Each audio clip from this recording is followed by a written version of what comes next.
What's up, guys? This is Joey McKernan with your nonprofit coach with Equip, and I am so excited for another episode. I get to interview the incredible Macala Carter out of Lincoln. That's right. Center for People. That's right. Great nonprofit. Excited to interview you, Macala. And guys, again, we do these interviews because we truly believe in the nonprofit sector. Like, we are passionate about seeing nonprofits grow financially, grow their funding. And what's great about these interviews is we get to learn from some great leaders. So, Macala, how are you this evening? I'm terrific. Thank you. It's a thrill to be here. So thank you for inviting me in. Well, you drove up from Lincoln to Omaha. That's right. Thank you for doing that. Yeah. That's a crazy. Some of you guys aren't from Nebraska, but that highway, did you drive 90 miles per hour to get here? That highway is fast. It is fast. You gotta keep up. You gotta keep up. Traffic. Yeah. Well. Yeah. Thank you so much. Tell us a little bit about Center for People. Yeah, Tell us about what you do, Yeah. what your mission is, how long has it been in existence? Just give us the rundown. So we have been around, we're 21 years strong as an organization, as a kind of a stakeholder in the Lincoln nonprofit space. Okay. Our mission is to serve low-income individuals with basic needs, and we do that with our food and our diapers. And then we also provide pathways for that economic independence. What we want to do is have that full circle orientation where you may come in and receive diapers and food from us, but then we want to be able to provide you with training, upskilling, career opportunities so that we're breaking those cycles of poverty. And we do that then through our workforce platform called Talent Marketplace. Okay. Yeah. That's great. And we see roughly 2,300 unduplicated, so unique families every single week. Sure. And so that's roughly about 10,000 people is what we're seeing every single week that are coming through our doors. And 80% of those individuals are employed. Wow. So it's not that stigma or that notion that folks just need to pull themselves up by the bootstraps. It truly is. Our folks are working, our community's working. They're just not earning that livable wage, let alone a thriving wage. Yeah. 25 years. So 21 years. 21 years. 21 years, Okay. yeah. Yeah. And you just came into the role. I did. How has that been going? Executive director, the big chair, the lead. So I was in banking for 21 years. Oh, wow.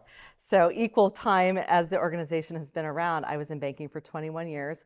I've sat in the executive director role for the last, it'll be 2 years in June. Okay. And foolishly, I thought, my entire banking career, I served on boards. Okay. So I thought that prepared me for the executive director role. Yeah. Right, exactly. Yeah. And it certainly didn't. But banking's a business. Yep. A nonprofit space also is a business. It's just a business with a little bit more heart. Yeah. And so really everything I learned in my banking career does definitely apply. It's just we're far more mission driven. Sure. So you were on these boards, you served on all these boards, now Yeah. you're in it, you're in the trenches, Yeah. you're making all the relationships. What was different from being on board to being an ED? Well, so I've always been a hard worker, so that's never been anything. I'm tenacious, probably to a fault. Yeah. But I've never worked harder than I've worked in this role. And it really is, it's just a grind to really create and cultivate those relationships, to make sure that you're always putting your community first and making sure that you're people-centered in terms of the mission.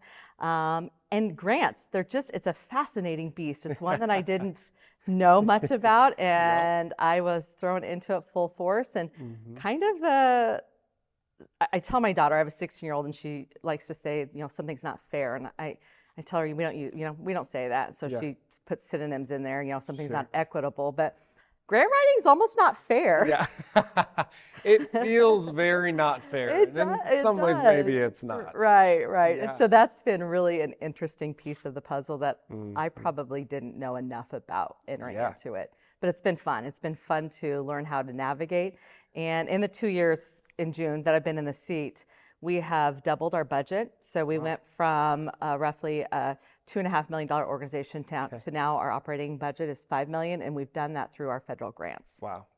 That's awesome. Yeah. What have you learned in that? Like, what were some things that stick out to you that you're like, man, That was Yeah. a lesson I learned. Again, I think it's that tenacity. We went after them. We had a really well constructed plan around how we wanted to execute. Sure. We had a clear vision, and we told our story on repeat. And we have stuck to our story. That's We've good. stuck to the results and brought in that human element and how we can really change that trajectory for folks that are in poverty. And so we've been able to tell that story over and over again.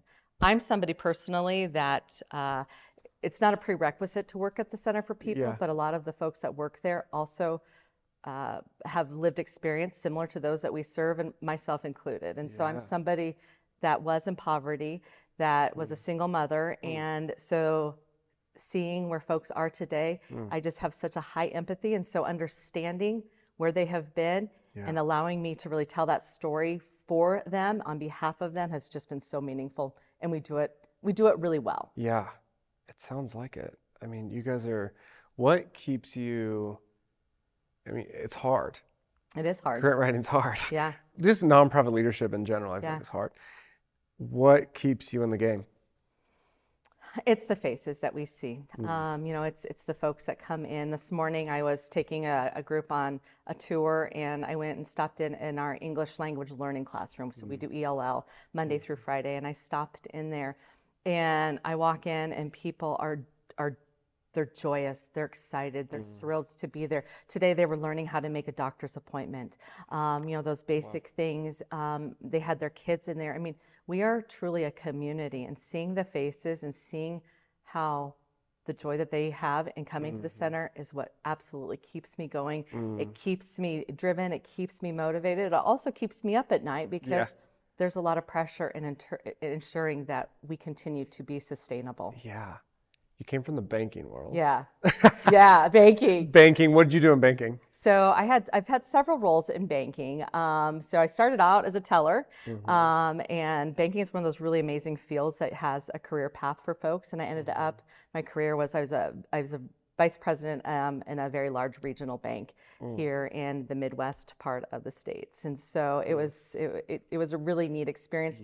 At any kind of my final role was I had 150 employees, and I had the state of Nebraska and Kansas was my territory. And so the responsibilities were great. There was revenue. Yeah. So that's very different than where I'm at now, but still that business element does transfer between the two, I'm sure. the two worlds. So you go from banking, vice president, all to nonprofit space. Right. Different. Different. What did you carry over? Do you feel like you carried over quite a bit, like from those careers? Definitely. So banking teaches you really exceptional customer service skills. And so I treat the community that I serve with as amazing customers. Good. And so the customer service skills have transferred over. The conflict management, I mean, sometimes, you know, people that are in poverty, it is trauma-informed care that we're providing. And so there has to be a really high level of skill in how we're working with folks. And so I learned how to do that conflict management. It's a little different, but that definitely applies. And really just understanding financials, understanding what those financial elements are. But also, from the banking world, I understood who players were in Lincoln in terms of those agencies, those organizations, those for-profit businesses that were really growing, that truly had that philanthropic feel and heart. And I was able to dial into them now in this new space from a different seat. And that's really been really helpful in terms of how we are partnering with our world, the nonprofit world, into the for-profit world. Yeah. I'm assuming, like, from a income standpoint, right? Yeah. You probably took a little bit of a hit. Yeah. But I mean, I feel like you have just such a calling in this. Where did you feel the calling? I mean, you shared this a little bit about Center for People. Did you feel like it just aligned with so much you felt called to do in life? Yeah, definitely. So I had been in banking for 21 years, and the bank that I was with, that I adored, was acquired by another bank. And it allowed me the opportunity, and they were a wonderful organization as well, but it allowed me the opportunity to really be introspective in terms of what I wanted to do as the next step. I was in a position where I could take a cut. And I received a call from a recruiting agency that was looking to fill this role. And they said, hey, would you be interested? And I said, well, give me some time. I want to go look at the 990s. I wanted to Yep. understand the financial pieces You already of know the it. 990s. That's Yeah, when you know. yeah, yeah. That's when you know you're a finance person. That's when So you I wanted know. to look at that. I wanted to Uh-huh. understand that. And then Sorry. I wanted to dig into the mission, vision, and values of the organization. And I had heard of it, but I didn't know much about the Center for People. And at the time, it was the Center for People in Need. We have since rebranded. Gotcha. And I fell in love with it. I fell in love with what I read on paper. I fell in love with the images. I then went and did a little bit of exploratory kind of. I went to the center and Sure. walked through it and felt it and experienced it, and I fell in love with it. And so I would have been devastated if I wouldn't have been offered the position. So I went through the interview process, and here I am today. And you're just chugging along. I love it. Yeah. That's awesome. Yeah. Let's talk fundraising a little bit. Let's talk fundraising. Not grants. Yeah. People. Yeah.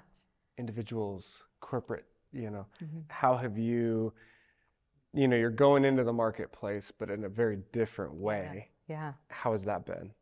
It's What hard. lessons have you learned? I mean, Yeah. it's difficult. It is relational. It's about relationships, and you don't go in and ask somebody for, XYZ dollar. It's one of those things that it's oftentimes it's going to be a gradual. It's a relationship that you're building. At least from my experience, you may say otherwise, No. but it really is cultivating those relationships. And a lot of people didn't know who the Center for People was. Though we've been around 21 years, it was largely funded by the founder. Okay. And so she was a very benevolent, very mission-driven individual. And when she exited, so did those dollars that went with it. And so the Center for People that is today requires fundraising, requires grant writing, requires all of that. And so there's an opportunity to go out and meet people. But first, I need them to understand who we are. And for those that are willing to come in and take a tour, it really is an amazing opportunity, and it's eye-opening. It seems like every time it's very eye-opening. They're always blown away by how much we do and what we do. And then if not, I meet people where they are and I start talking to them about it. I'm telling them about it, and that's storytelling. And I continue doing that. Yeah. I don't know if we do it well. I'm not pretending to, but I'm consistent, if nothing else. And so that's really been important in terms of those asks. Yeah. And I do believe that it needs to be, people use the word partnership a lot.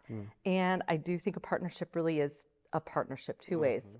You're giving me something and I'm giving you something. And so we are able to meet our corporate community, our for-profit community with services. And so we are able to, through our talent marketplace, we train people to be really exceptional employees. So you invest in us as a business, and what we're doing then is you're coming in and you're hiring people. You're providing them a fair wage, but we're training them. We're getting them ready. We're teaching them those soft human skills. We're creating credentials for them. They can earn associate's degrees with us. We're giving them all of that is no cost to our community, and we're giving you, as an employer of choice, an amazing employee of choice. And so it really is a business exchange. Good. What do you wish the nonprofit sector would adopt from maybe some of these more for-profit sector models? Which they're different, but there are some things we can learn from each other. Yeah, and so grants are just a fascinating beast, and maybe I'm just fixating on them a little bit, but I think in terms of, I think Mackenzie Scott has it nailed down in terms of that grant reporting after the fact. I think that there's so much time is spent on unnecessary grant reporting. And I understand when somebody invests in you, it is necessary that you're fulfilling it. I absolutely get that fiduciary responsibility that you have as the recipient of those dollars. But I think that there's so much time and energy and resources expended on that unnecessarily. And I think that there needs to be maybe a pivot on how things are done in terms of that exchange. Sure. Yeah. Yeah. It's interesting. And I think funding, something I learned, because I, again, worked in that space for so long. Right. I worked in my dad's business when I was growing up. Okay. Now I run a business, obviously. And I've noticed in a funding model, the slowness of fundraising. Like, I have to talk to the same person Yeah. 6 times for Yeah. them to like even consider Yeah. possibly. In business, when the market fits, Mm-hmm. things go pretty quickly, or at least it should. Mm-hmm. How have you seen that? Like the funding, it's like, oh my gosh, Yeah. like you're always kind of Yeah. Yeah. I mean, pushing uphill. Like it's it's always, constant. It's a yeah, constant battle. It's a constant fight. It's, yeah, absolutely. And we aren't one of those organizations that has an endowment. We aren't one of those right, organizations. sure, You know, yeah, one day hopefully, yeah, but yeah, we're yeah, not one of those. And so you're right. It's a constant. It's always, and it's, I mean, it's in every conversation I have with our board. It's every conversation that yep, I have with my executive leadership team. I mean, I feel like it's one of those things that we're constantly talking about because in order for us to continue, we have to have that. And mm, you're right. It's a slow churn. It is one of those things that is going to probably for us always, at least while I'm sitting in this chair, be an ongoing yeah, effort and a grind yeah. and a grind. I remember someone asked me when I was at Abide, because Abide's a larger nonprofit in Omaha, Mhm. and they're like, it must just be kind of like how it goes. I'm like, you don't understand.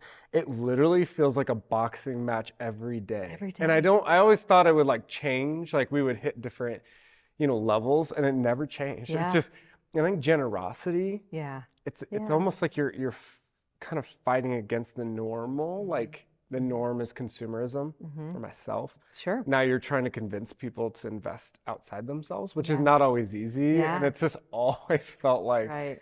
I don't know, maybe other people have it differently, or I don't know. I think people are fundamentally generous. I really Yeah, do. But there's a lot of people that are tugging at them. yeah, And there's a lot of, yep, interests that they're being pulled into different ways. yeah. I was, at one point as a single mother, I was a waitress, I was a server. Mm, And I kind of equate being a server with nonprofit sure. space because I could deliver the most exceptional service. I could have your sodas filled at all times. I could bring your food and it's piping hot. But depending on your generosity, my $2 that I'm making an hour, Mm, how much do I get then on top of that? And right. that's really what's making my wage. And that's a little bit how nonprofit space is Yeah. I can be delivering really important services to our community, Mm, 2,300 families every single week. That's a lot. it's a lot. And I'm delivering those services, but based on the generosity of our community is whether I am able to continue or not. Mm, Our food program actually is our unfunded program or underfunded program. mm, To operate our food and diaper program, it's $500,000 annually. wow. And 500,000 diapers. $500,000 Oh, I to thought you said operate. diapers. I No, was no, like, to operate oh, our diaper and our food. Yeah, I was that's like, a lots of lot. diapers. Well, we do diaper 669 babies roughly Wow. each month, but Okay. yeah, it's $500,000 is unfunded for our food and diaper program, and so for us to be able to do You that, guys hear that? $500,000. I'm going to stop you right there. Thank you. Again, yeah, reach out, connect. yeah, Okay, cool. thank you. Sorry, I mean, just wanted to stop there. absolutely. Yeah. Come and see us Yes. first too, if you'd rather. Yeah. But it is something that's really important in order for us to continue to be able to serve our community the way that we do. It requires dollars. It really Absolutely. does. Yeah. That's right. Tell me about a slip up, a mess up. I always ask this, and people are like, "Oh gosh," a lot of people that watch this are leading organizations, Yeah. nonprofits, some business, but a lot of nonprofit leaders. Yeah. And tell me, in this last year or two, it's like you did something, and you were like, "Oh gosh, Oh, what the wow. heck did I do?" You messed up. It's okay. We all learn. Yeah. We all connect in our weaknesses, right? So, Yeah. I'm trying to decide which one I want to go ahead and which one feature can you and share or highlight. Yeah, comfortable sharing? absolutely, absolutely. No, I mean, I think that, you learn from your mistakes, and of Mm-hmm. course we've had them. So the very first grant that we did put in, I didn't realize the full process of it, Sure, right? And we sure. were awarded it. We were awarded it. It was $1 million. Sounds like a success to me. Well, it was until I had to actually implement, and it was it was a construction project, and I'm so embarrassed to even admit this, but we had to get it. We had a very, very quick turnaround time frame of about a week, and I had leaned on some of the folks that I knew in the industry from the construction industry, but they're busy, and so I Googled things. And I Googled how much materials would be, and I would lean on them and be like, does this seem realistic? So I did do due diligence around it. Sure. And unfortunately, it worked out. It's beautiful. It's amazing. It all Yep. worked out. But I'm certain I have several more gray hairs as a result of it because and I will never make that misstep again. I will never make that mistake again. I am resolute now in terms of how I implement, and I talk about that planning, Yep. and I talk about how that implementation and the structure behind it. I learned from it very, very quickly, but it was not without a ton of headache, and it turned out beautifully and exactly as we wrote it. But it was a lot. It was a lot to get to the finish line, and I made a ton of mistakes. You're not the first one to tell me a story like that, especially Okay, around, good. you know, you're not. And that's why, hey, Good. we connect in our weaknesses, everybody. That's the Yes. beauty Oh, of this question. I was just talking to somebody that okay. took a grant. A lot of times it's around construction, Yeah. and I don't think people realize, especially in the for-profit land, how much, like, the lack of extra dollars to actually Yeah. like implement things. Like you do a lot of things, you Yeah. wear a lot of hats. Indeed.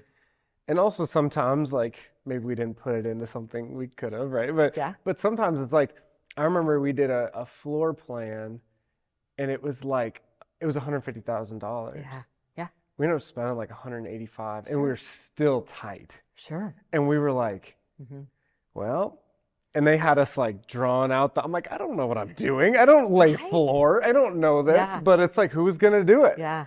I mean, you know, and so I think totally connect on that. Okay. You know, you're not the only Okay. one. Well, And good. That makes me feel a little bit better. especially when it comes to building things, like all of a sudden we throw a construction hat on and we're Right. like, all right, now I'm a contractor. Yeah. I was Yeah. raising money earlier. I was Yeah. HR earlier. Now I'm a Yeah, contractor. yeah, So yeah. It's amazing what I've learned though. But the beauty is I do make mistakes. I'm not afraid to, as long as they're calculated yeah, ones. I $1 million. can't. No, Well, right, exactly. I don't want to be too risky in not too my risky. mistake making, but I do learn from them. Yeah. And so now it's been really fun to be able to regenerate something like that similarly, and really be on target and know what we're doing. Yeah. And so that's been really a neat experience moving Good for you. forward.